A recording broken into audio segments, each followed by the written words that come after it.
أعوذ بالله من الشيطان الرجيم وإذ قال موسى لقومه إن الله يأمركم أن تذبحوا بقرة قالوا أتتخذنا هزوا قال أعوذ بالله أن أكون من الجاهلين رب اشرح لي صدري ويسر لي أمري واحلل عقدة من لساني يفقهوا قولي فالحمد لله والصلاة والسلام على رسول الله وعلى آله وصحبه أجمعين. Assalamu alaikum. Quran Weekly.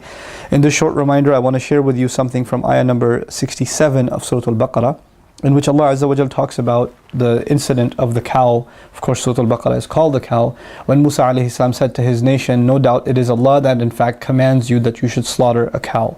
Their first response was, أَتَتَّخِذُنَا هُزُوًا. That's what the ayah says. Do you take us for a joke? Are you kidding us? You want us to slaughter a cow? A murder just happened. And God's response is that we should slaughter a cow? This sounds kind of ridiculous. And I'm sharing this as my first reminder because Allah made it a point to mention what their reaction was to Allah's instructions. A prophet is telling you on Allah's behalf, slaughter a cow. Whether that makes logical sense to you or not, it's God's command and it's validated because it's coming through His messenger, sallallahu alayhi wasallam, or in this case, alayhi salam, Musa alayhi salam. But your response is, are you kidding? أَتَتَّخِذُنَا هُزُوًا? Are you taking us as a joke? And you know what? This is mentioned because this is a timeless problem. So to this day, you're going to have people that hear of Muslims who will hear of an instruction that is clearly from Allah's messenger, sallallahu alayhi wasallam. They're going to say, what, are you kidding me? Are you serious? And that's going to be their reaction. You know, you can't be serious. That's what Islam wants. That's what the Sharia says. That's what the Hadith says. That's what the Ayah says.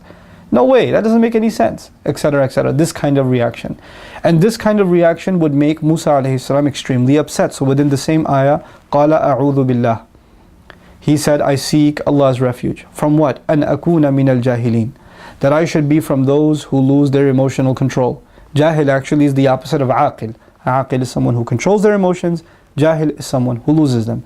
In this final minute, I want to remind you that this ayah isn't just a warning to those who make a mockery out of Allah's commandments. On the other hand, it's also warning to those who deliver Allah's message, who try to do the work of the prophets, who when they say something on behalf of Allah and it's mocked and it's ridiculed, that they should not lose their cool.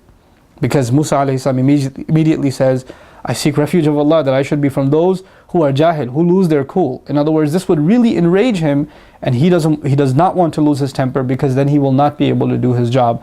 So, carrying the message of Islam and giving advice for the sake of Allah requires a thick skin, and you're going to have to deal with some very obnoxious people who will say some really ridiculous things, and you're going to have to say, A'udhu billahi an akuna min al-jahilin. May Allah make us of those who, one, never make fun of Allah's commandments, and two, when they do give advice to each other and they hear things that are inappropriate in response, are able to control their emotions and control their temper.